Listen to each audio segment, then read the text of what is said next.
Welcome to Logistics Business Conversations, where we talk with key spokespeople in the logistics industry about topical issues.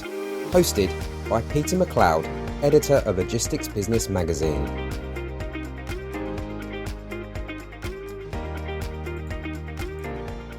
Good morning, good afternoon, good evening, wherever you are, and thank you for joining us for this, our very first Logistics Business Conversations podcast.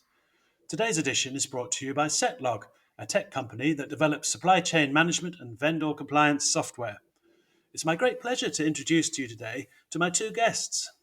Joining us from Bochum in Germany is Guido Brackelsberg, co-founder and board member for Setlog.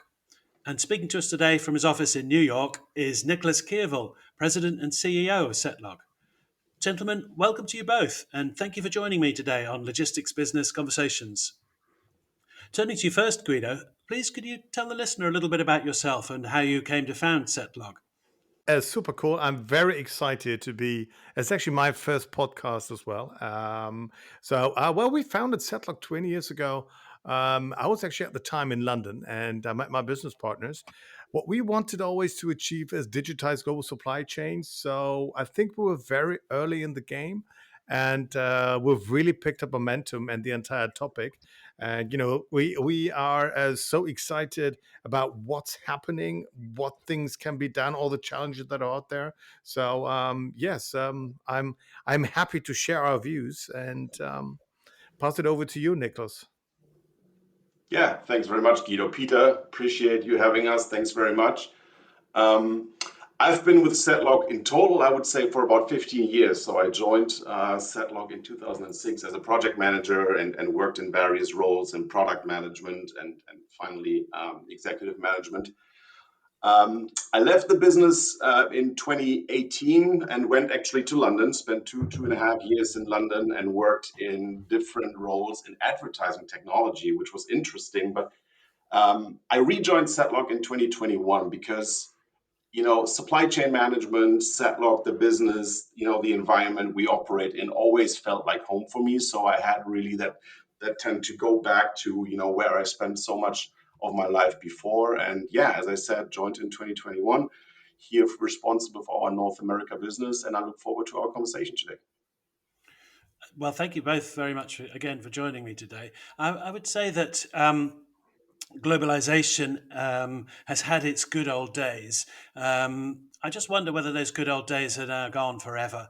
What are your thoughts on that, gentlemen?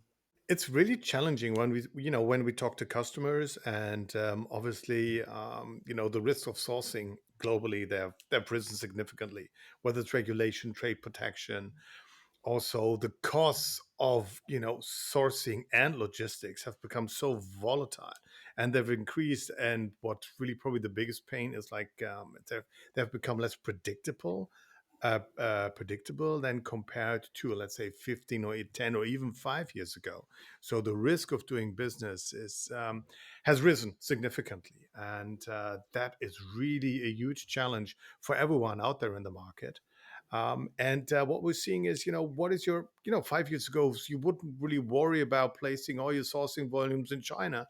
And we got customers say like, well, what actually happens if they go for Taiwan, if that's something we couldn't even think of? But, since what happened in Ukraine, it's really perceptions have completely changed. Strategies have changed. It has a huge and massive impact. And one customer said to me, "Well, can't we have back the good old days of global trade, of globalization? It was all so nice. Yet it was challenging. It was hard work, but we could manage it." And but if you ask me personally, that is a question. I don't think globalization is over. Especially if now look how many sparse capacity you have in China. Yeah, through various reasons now, so there will be a lot of price competition coming out of Chinese factories on many of our customers that predominantly are consumer products that they manufacture over there. So we will see that the Chinese market from a cost perspective will become very attractive, but at a much higher risk. And this is putting huge challenge out there to many. So it's really difficult. But how do you diversify into other countries? India, Vietnam. Yeah, so it's a huge topic. I think That's a very good point that you're just bringing up, the diversification, or what's your strategy moving forward? Do you want to further rely on a single source strategy? Do you need to diversify your sourcing, not into only various suppliers or regions, but maybe also countries, geographies?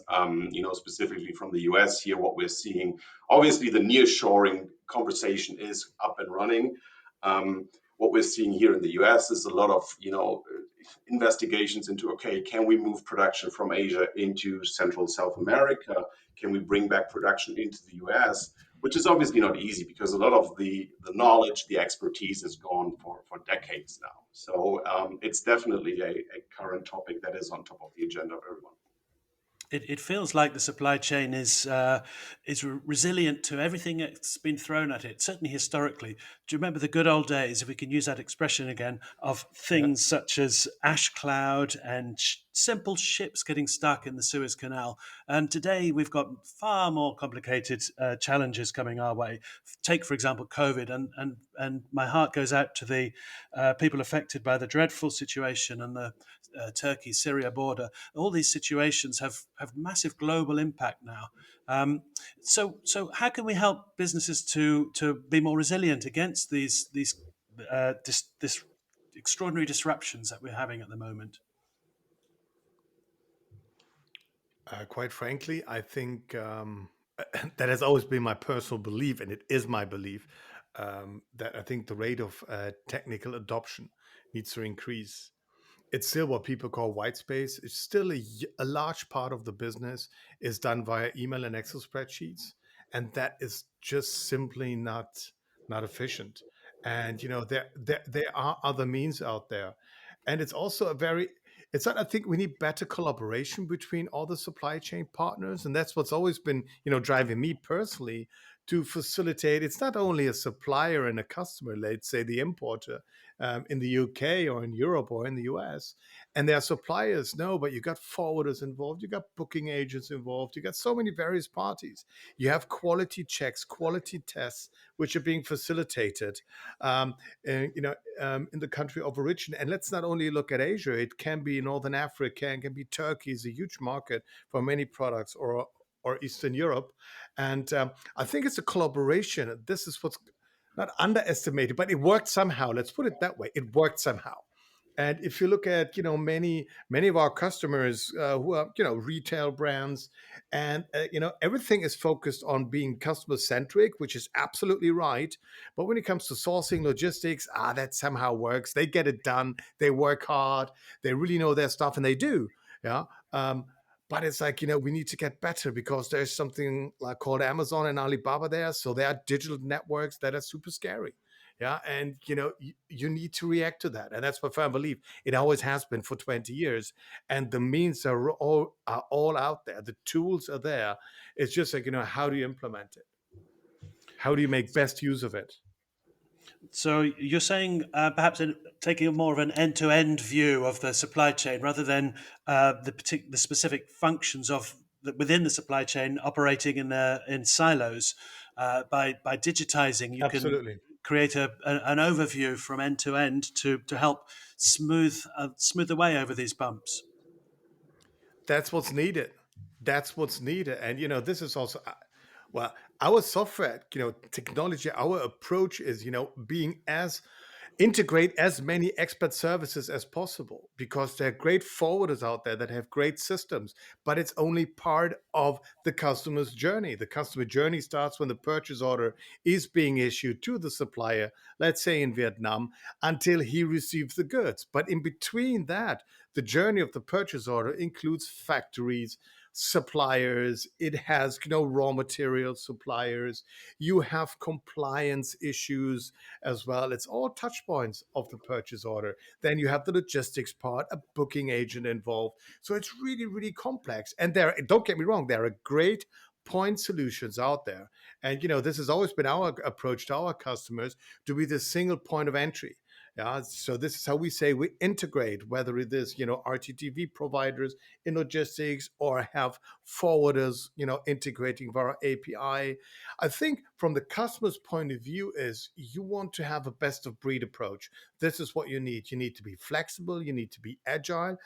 When you have problems, we're not talking about, an earthquake, which is horrible enough and it has massive impact, yeah, on many industries, in Turkey. Yeah, but if you have normal problems and everything gets faster, gets quicker, lead times get shorter. You need to be able to be on top of things, and for that you need to get rid of all the media breaks. There are too many data silos, and people do not collaborate. And this is to us, and then I stop because I can talk for hours about that. It has to be on the same eye level. 20 years ago or 15 years ago, a head of sourcing would go over there to China and says, okay, this is what I want and I want you to do it. Okay, you can do that and you can change supplier for 10 cents per piece in production, and then you waste it on €1 or $1 per piece and air freight costs, because the goods are not produced in time. And I think the total cost of ownership of that process, this is really what's needed. Integrating best practices and being flexible, being agile to respond to shocks that we will have now going on onwards. Guido, this sounds like something every business operating in this sphere should have. But Nicholas, if I could turn to you, what are there certain barriers to adoption of these technologies? I think that's a great question, Peter. I think what we're seeing today is, and not only over the past 2 to 3 years due to COVID, the Ukraine war, and all the horrible things happening in the world, what we're seeing over the past 5 or 6 years is that there is increased interest in, let's call it supply chain orchestration software, because that's really what it is. What Guido just described: orchestrate your supply chain, your network, which is no longer linear than it was maybe 20 years ago. The interest is there. What we're seeing is that, specifically in consumer goods industries, consumer packaged goods industries, is a kind of slow adoption rate when it comes to new technologies. The technology itself isn't that new anymore, to be honest with you. I mean, we've been around for more than 20 years. But people are kind of slow to adopt the capabilities. And I think there are various reasons for that. And all of them may have their legitimate place, whether it's IT capabilities within the businesses, whether it's budgets. Oftentimes, my personal opinion, I think we're looking at it from the wrong perspective, or businesses are looking at it from the wrong perspective. So they are thinking a lot about, okay, that's going to be a huge invest for us. How much do we need to pay over the next 3, 5, 10 years if we adopt technology? Whereas they should rather look at, okay, what's my return on investment? And specifically, the way Setlock operates as a SaaS business, you're no longer looking at a real invest, because you're renting a software, you're renting a product. So it's not really, a CapEx spend, but it's rather OpEx, and you get the return immediately after 1 or 2 months because of automation and increased productivity within your staff. And would you suggest that I imagine it's probably goes without saying that the greatest gains can be made by those businesses who rely currently on relatively labor-intensive or paper-based processes. But what about businesses who've already taken a few steps into the digitization areas? Are there ways that you can help them become even more efficient?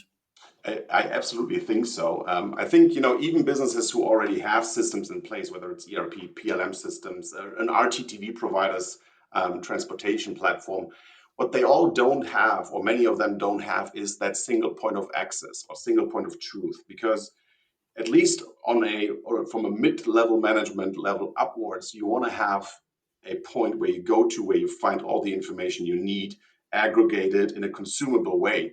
You maybe don't want to go into the nitty-gritty details. That can be done in individual point solutions, but you need to have one place where you find everything for your reporting, for your KPIs, for taking decisions that affect your supply chain operations moving forward. So basically, the answer is, I think everybody can really benefit from it. And if you ask me, Peter, those who stop innovating, those who stop adopting new technologies will, in the in the long run, be outrun by their competition. I guess that goes without saying in this in the world of today. Guido, um, what about some of the legislative areas?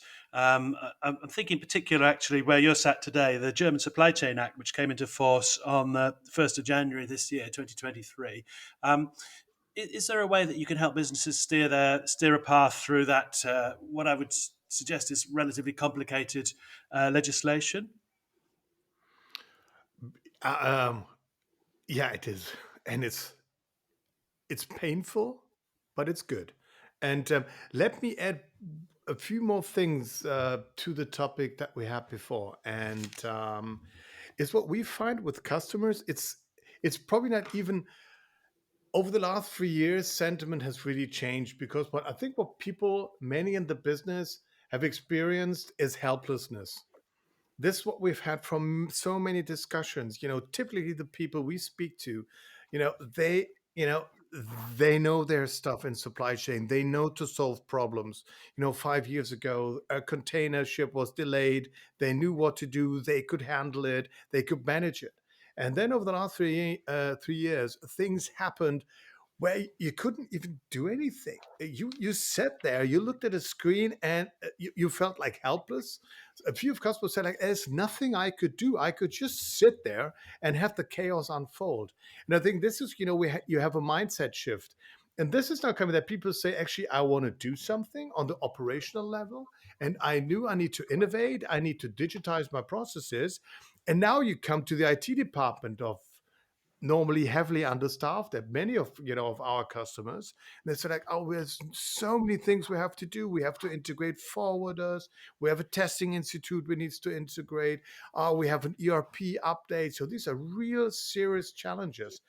And this is why we, in the past, we were like a solution provider. We would code software to the requirements of our customers. And we've really changed that to a SaaS offering.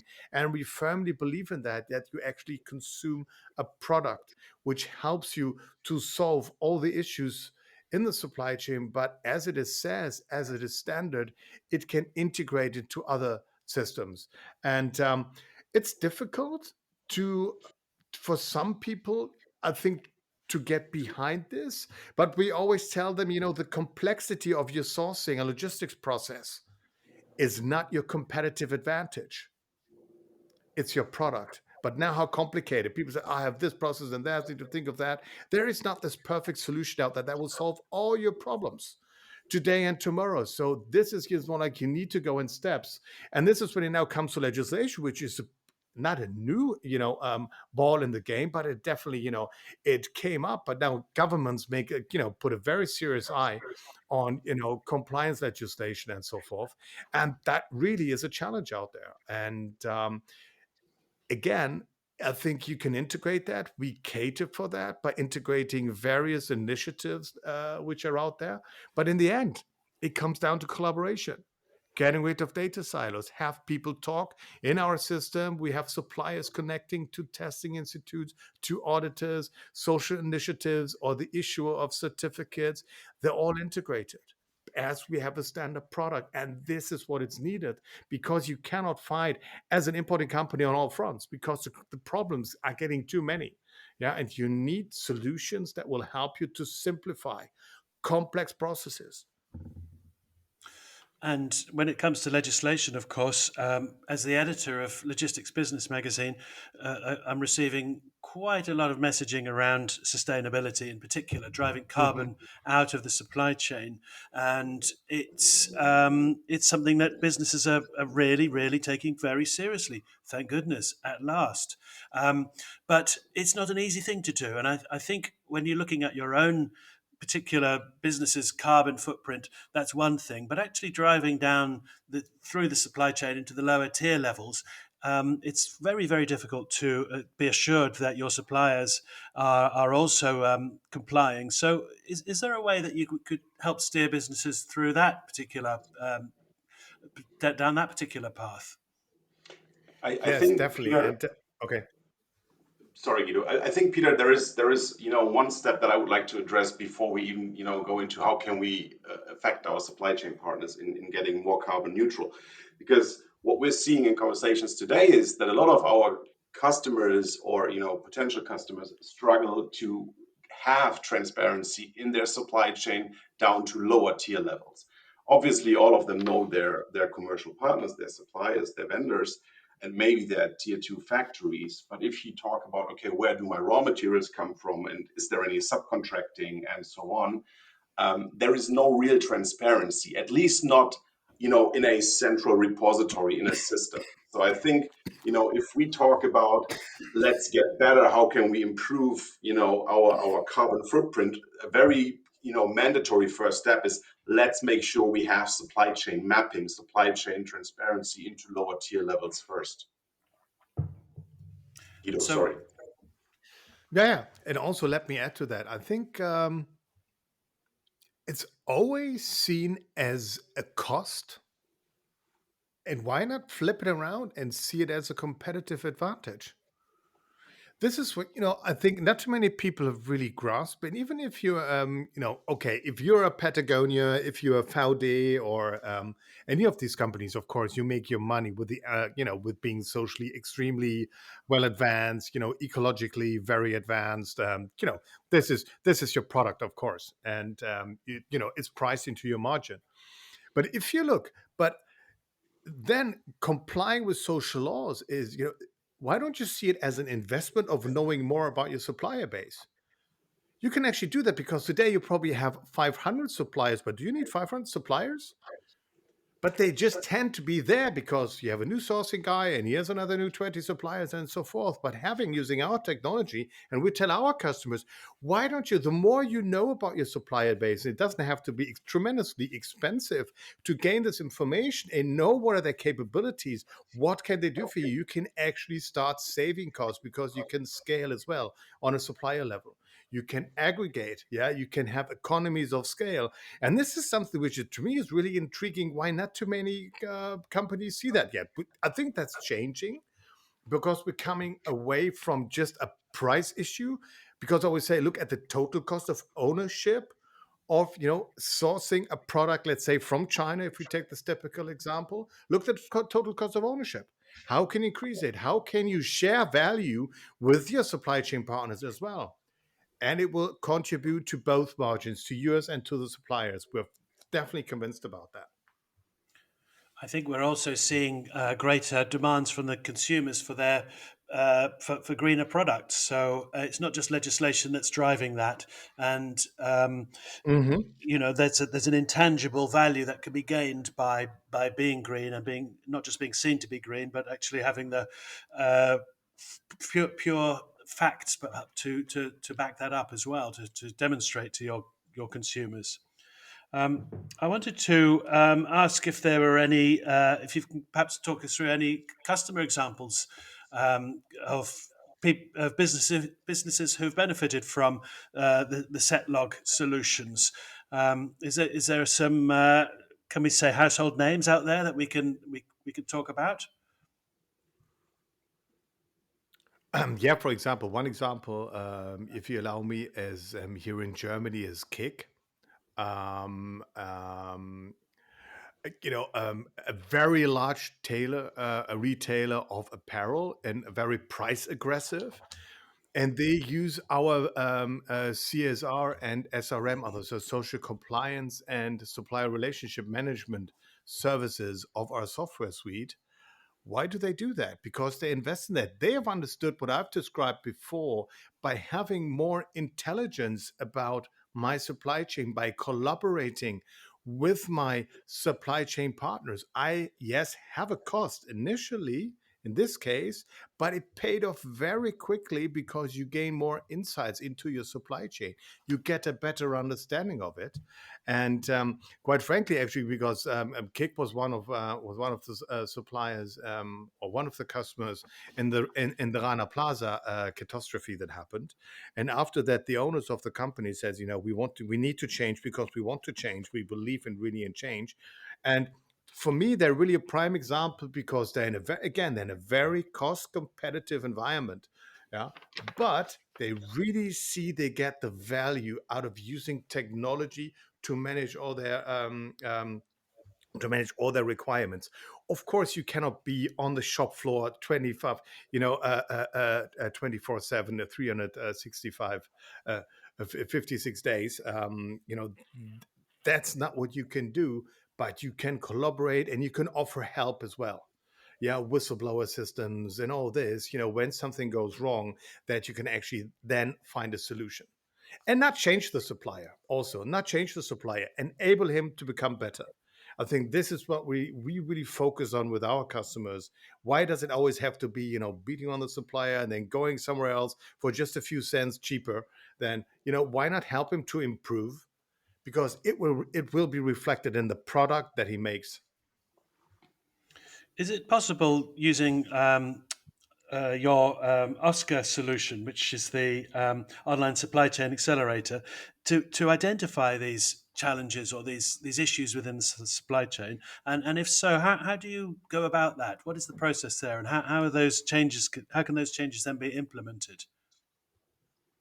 So yeah, absolutely, Peter. So we can do that on many different levels if you want. So when we talk about supply chain partners, suppliers, factories, subcontractors, obviously what Guido just described, bringing transparency into the supply chain, having audits, looking at findings from audits, corrective actions, and remediation helps to identify tasks and processes needed in order to make the entire supply chain better.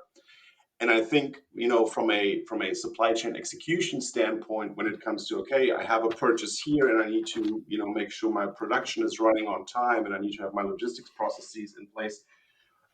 We operate a lot with management by exception principle. Our software contains milestones and tracks a purchase from order creation until the goods reach the DC. And whenever something goes wrong, whenever a deadline is missed, alerts are thrown, and everybody gets informed on the same platform at the same time, in real time, actually. And I think to our previous points of a single point of access and central orchestration, that is what is actually needed and helps to effectively manage supply chains today in a resilient way. And I think a key word there is simplicity as well.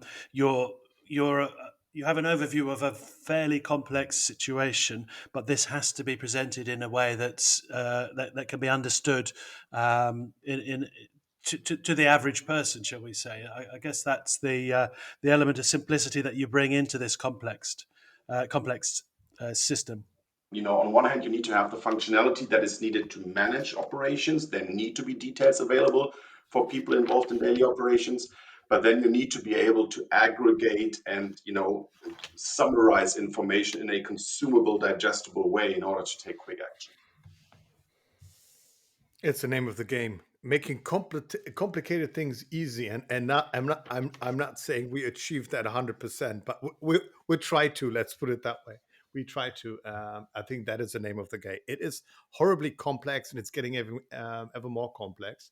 But what we tell also our customers, transparency. I think that's a value driver. Transparency goes in both ways. It is also that, why do suppliers play along? Because they get a benefit out of it, out of collaborating on a central platform with their customers. They integrate with their customers. And over time, what has happened, what we're seeing is that actually the relationship between our customers and their supplier base, it intensifies. Trust is being built. You're not jumping for 5 cents. No, you're getting 50 cents out of the processes that you optimize, where you're getting better, where you're not writing emails anymore. So this is what is really important. Transparency goes both ways, and also sharing value goes both ways. It is important, and it works, because then it does work. The days where you say like, okay, I'm the boss, I manage the way I want the supply chain to be managed, and these days are over. This is not how it works anymore. This is not how you generate value. I also hear from industry that the security of the supply chain is a very, very significant factor. Again, is that an area in which you can give assurances? Yes, What I do you mean think by that's security? Oh. well. So from my side, the question is regarding ensuring that goods arrive intact, within the right conditions, that the whole amount ordered is the whole amount Okay. that's received. Yes, absolutely. That is a key part of our solutions portfolio, if you want, because we track, purchases, as I said previously, from their creation until they are received at the warehouse, and we always take care of, okay, what is the quantity that has been ordered, that has been confirmed, how much has been shipped already? Do we look at, partial shipments? So that is tracked, and historically we're working with a lot of fashion and apparel brands. We're not just talking about quantities, but even on a SKU level, meaning color and size grids. So that is a very, very crucial detail for us in our day-to-day work. On top of that, I might add, specifically looking into when you say import security programs such as CTPAT here in the US, you know, the information that our system houses can be used in advance to communicate with authorities to make sure that they have all information they need for a specific shipment to clear customs, to clear import regulations fast, so that you can really get the goods onto the shop floor as soon as possible.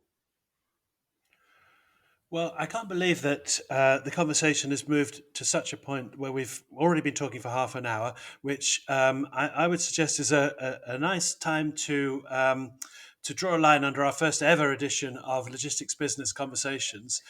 It's been a very engaging conversation, I have to say, and I believe that it's something that is relevant to everyone in the logistics sector, whether they've taken their first journey into digitization or not. But there's certainly gains to be made for every business by looking at their supply chain from a holistic perspective. So I just wanted to say to you both, gentlemen, thank you very much for joining us today. To Guido and Nicholas, it's been a real honour speaking with you. Thank you for your contribution, and we look forward to talking to you again, perhaps in the future at some point. From me, Peter McLeod, I just wanted to say thank you very much to the listener for tuning in to our first edition of Logistics Business Conversations. And to Guido, Nicholas, goodbye, and thank you very much.